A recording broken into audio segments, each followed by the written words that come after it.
Did anyone else who watched the hearing on Friday versus Brian Koberger feel like the representation on both sides, as well as the judge, were kind of like old pals?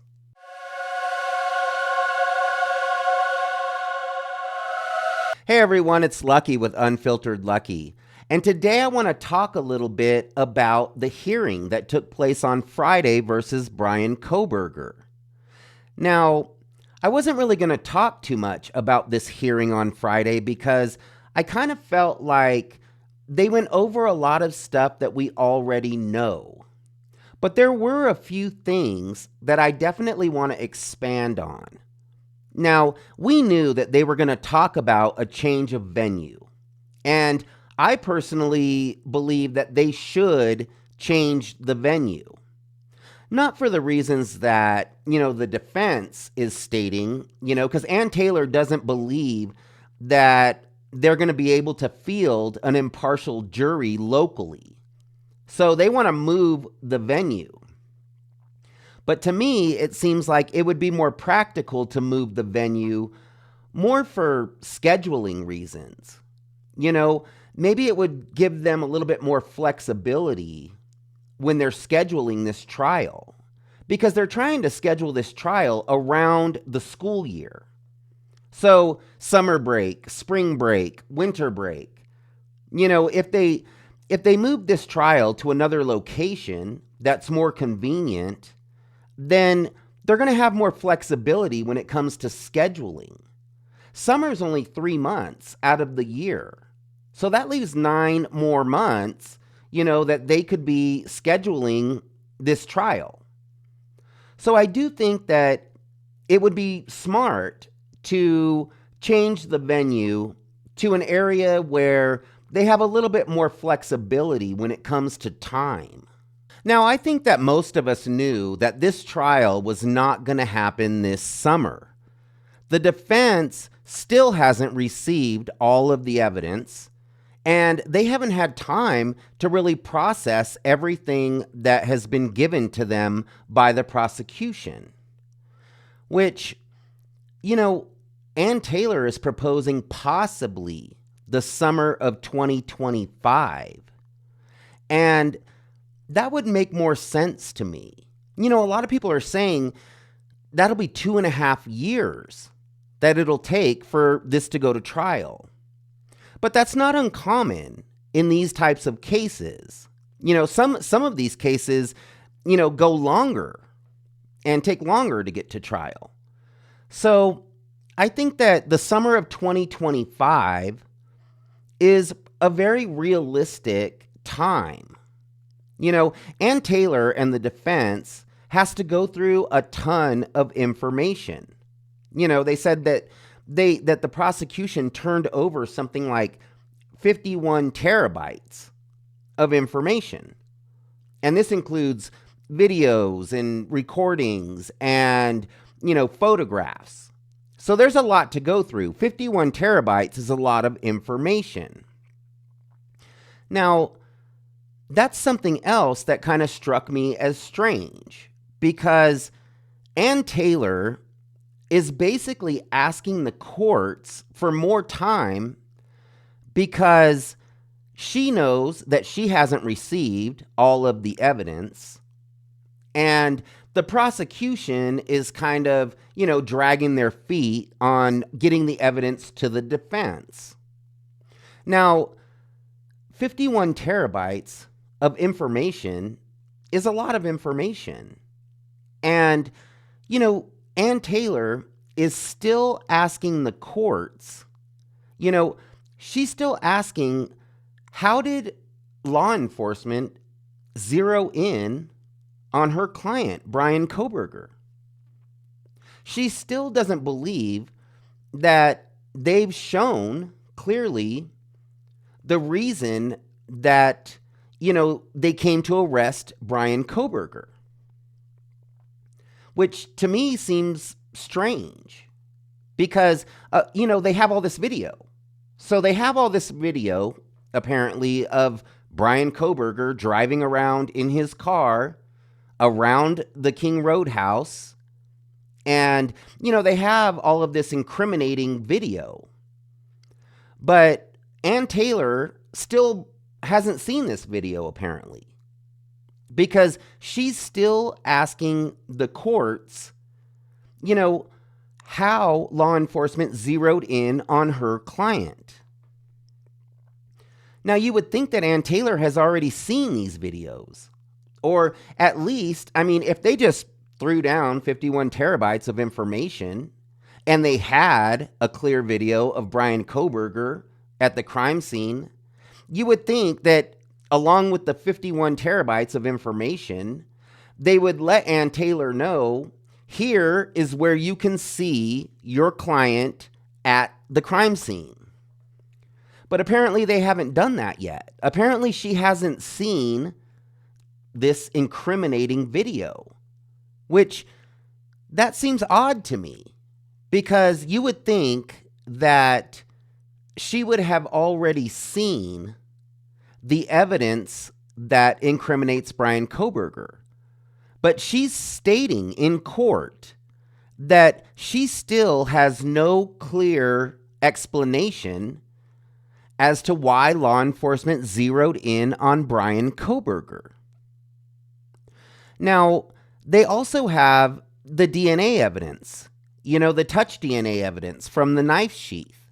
And that's been a real problem, because it seems like they're having to kind of cut through red tape to try to get to this, to show their work, basically, and show, how they ended up with this DNA evidence from Brian Kohberger. Now, when you have multiple agencies working together, it would seem as though they were all working towards one goal, and that would be to prosecute and hold, whoever committed these crimes accountable. But what good is it to have multiple agencies working together if, 14 months down the road, you can't even get your evidence together? It seems like they would want to present that evidence. That was their job, was to collect all of this evidence. But now it's like, well, we collected it. Now we can't get it into one package to present it to the court. That seems strange to me. Why is it such a problem for these agencies to get together and get their evidence together? If you can't get your evidence together, why bother even collecting it?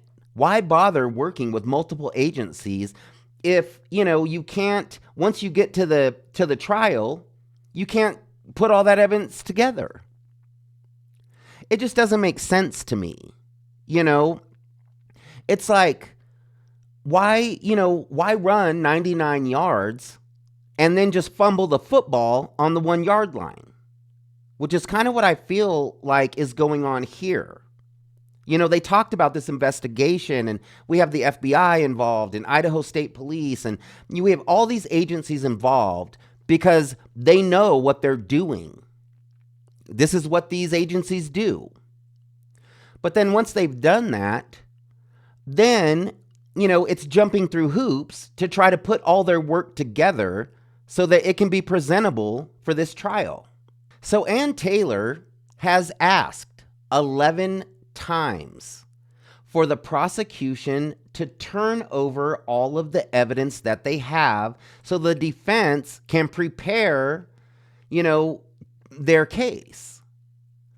And I believe that Ann Taylor continues to ask for more evidence because she knows that there's more evidence out there that the prosecution is not turning over. Now, the prosecution has also said that there is evidence out there that, they haven't received yet. So 14 months later, they haven't received all of the evidence so that they can turn it over to Ann Taylor. But yet they're ready to go to trial this summer. So they're prepared to go to trial this summer, but they're still turning over evidence to Ann Taylor 14 months later. So it seems odd that Ann Taylor has not received any evidence that shows clearly why her client, Brian Kohberger, was arrested for these crimes. Now, that's very strange because the prosecution is ready to go to trial this summer. And the defense still has no idea or no proof of why Brian Kohberger was arrested as the sole suspect in these crimes. Now, something else that I wanted to talk about, and maybe this is just me, but when I'm watching this hearing on Friday, it kind of feels like watching old buddies talking to each other. You know, it's almost like the defense, it's almost like Ann Taylor and the prosecution and the judge are just kind of like old friends. And they're just kind of, they're just kind of chumming around. It seems strange because when you watch, at least when I was watching this hearing, it seemed as though Brian Kohberger just kind of fades out of the picture and you're basically watching just some buddies talking. It's a very strange environment because they all seem like great friends, which I'm all for professionalism. And I believe that, people should treat each other with, courtesy and respect. So I'm not saying that I think that, the defense and the prosecution should, be at each other's throats.